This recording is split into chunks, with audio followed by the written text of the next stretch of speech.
반갑습니다. 남편 아내 사용 설명서 이병준입니다. 오늘은 제 50강째 내가 왜 하필 이 사람과 결혼했을까 14번째 이야기고요. 어느 날 눈 떠보니 이런 사람과 결혼해 살고 있더라. 이런 이야기를 말씀드리려고 합니다.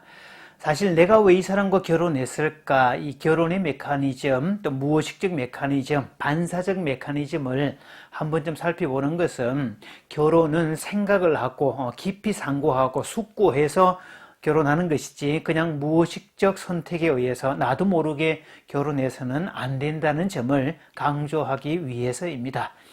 많은 경우 사람들은 결혼을 할 때 생물학적 본능에 의해서 나이가 찼으니까 결혼을 하고 주변의 친구들이 하나씩 둘씩 결혼을 하고 나만 어떻게 재고 처분되는 그런 상황 속에 놓여 있을 때 그럴 때 결혼하는 경우가 있습니다. 혹은 부모님의 상황 때문에 결혼하는 경우도 있죠. 부모님이 갑자기 무슨 큰 병에 걸려서 시한부 인생을 살게 된 시점에 자식이 결혼하는 모습을 꼭 보고 죽고 싶다. 그런 소원을 받아들여서 일사천리로 결혼을 진행을 하고 그래서 결혼하게 되는 그런 경우도 적지 않습니다. 또는요, 어떤 사람, 따라다니던 그 사람이 나 아니면 죽어버리겠다. 도로에서 눕는 바람에 인간 구제 차원에서 결혼해주는 이런 종류의 결혼도 있겠고요. 또 많은 경우는 영문도 모르고 그냥 결혼을 하거나 그냥 막연하게 그냥 그렇게 쉽게 무의식적이거나 아니면 그냥 특별한 무엇도 없이 그냥 결혼하게 되는 그런 경우가 생각보다 많습니다. 자, 상담실에서 어떤 중년 여성이 상담을 진행하고 있었는데요. 아마 상담이 초기 상황인데요. 어느 날 이렇게 얘기를 합니다. 선생님, 제가 왜 이렇게 되었을까요? 저는 원래 말이 많은 사람이 아니었거든요. 학창 시절에는 말 잘한다고 칭찬받았던 사람이에요. 그때는 필요한 말만 골라서 또박또박 조리 있게 말했던 저였어요. 그런 제가 이렇게 주저리 말을 늘어놓는 여자가 될 줄은 상상도 못했네요. 이상하죠? 보기 싫죠? 듣기 싫으시죠? 선생님도 참 힘드시겠어요. 늘 이런 말을 들어야 하니까 말이죠. 저도 제가 너무 이상해요. 세상에 내가 이렇게 말 많은 여자라니. 저는 정말 왜 이렇게 말이 많아졌을까요? 자, 한참을 그렇게 자기의 이야기를 꺼내고 그렇게 합니다. 상담 초기니까 그러니까 본물처럼 켜켜이 쌓아두었던 그런 이야기들을 한꺼번에 본물 터지듯이 이야기를 한창 이렇게 풀어놓는데요. 아마 연급 후 2, 3회 정도 상담 진행되는 과정에 연급 후 자기만 이야기하고 있다는 것을 문득 깨달으면서 미안하기도 하고 민망하기도 해서 그런 말을 했던 걸로 보입니다. 자, 그분의 말을 듣고 제가 잠시 침묵을 지켰다가 이렇게 말을 해주었습니다.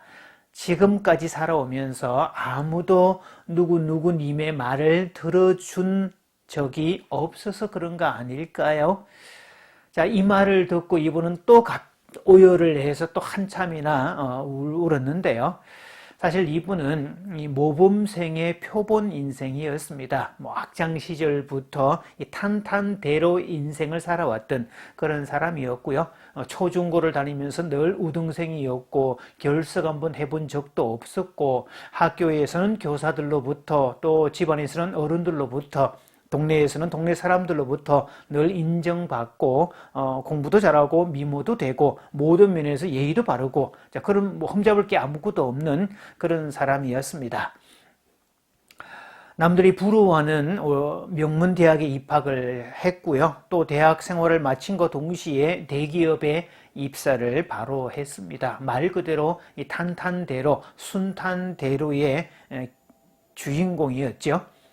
자, 그런데 이 대기업에 입사한 지 몇 개월 되었던 자리에서 친구를 만나는 자리에 남친과 같이 온 또 다른 남자, 그 남자하고 이렇게 만나게 됐는데요. 결과적으로 말하면 그 남자와 2달 만에 결혼을 했습니다.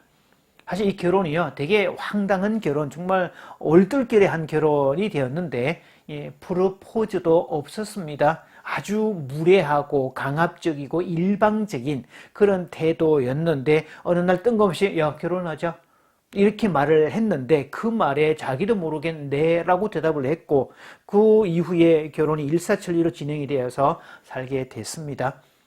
그런데 결혼을 하고 보니까 이 남자는 진짜 무책임한 남자입니다. 제대로 된 직업을 갖지 않습니다. 직업을 제대로 갖지 않으니까 늘 집에 있으면서 밤낮 주야를 막론하고 주식에 몰두해서 삽니다. 심지어는 시금도 전폐할 정도로 그렇게 주식에만 몰두하면서 제대로 된 수입도 갖지도 않습니다. 그러면서 그 예쁘고 똑똑한 아내하고 신체적인 접촉, 성적인 부부 성생활도 전혀 하지 않고 정서적 교류도 일체 없고 그냥 그렇게 아주 소원한 관계로 그렇게 살아오죠. 그러던 어느 날 초등학교 5학년쯤 된 큰아이가 아들이 이렇게 얘기를 합니다. 엄마는 왜 아빠 같은 사람과 결혼했어?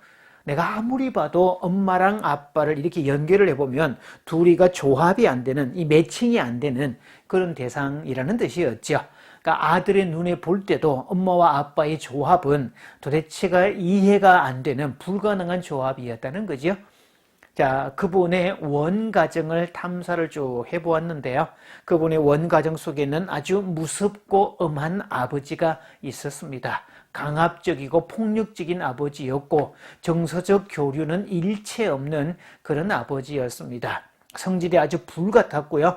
매일 아침마다 이분의 역할은 조간신문, 아침에 배달된 조간신문을 갖다 드려야 되는 건데 날짜를 잘못 갖다 주거나 그런 일이 생기면 불호령이 떨어진다고 합니다.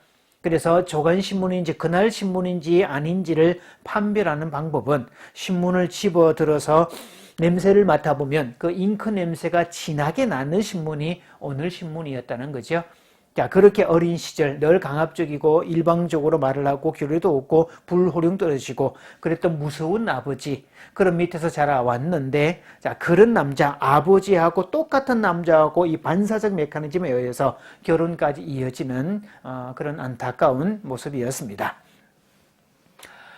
결혼은 어른이 하는 겁니다. 어른이 되어서 하는 거다라는 건데 이때 어른은 단순히 생물학적 어른만을 지칭하지는 않습니다. 정서적으로도 어른이어야 되고 자기 통제력을 가지는 사람이어야 되고 그래서 부부는 사랑으로만 연결되는 게 아니다.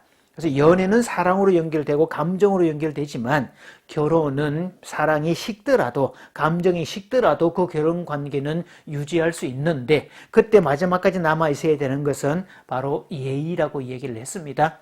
그래서 그 기본 예의를 지킬 수 있는 그것들을 어른의 속성이라고 얘기를 하는데, 자, 그런 것들을 지키지 않을 때 경제적 책임, 신체적인 책임, 기타 등등 여러 가지 가정 내에서 책임을 이수하지 않는, 자기 통제력도 없고 책임도 이수하지 않는 그런 사람은 정신적 영유아에 해당이 되죠.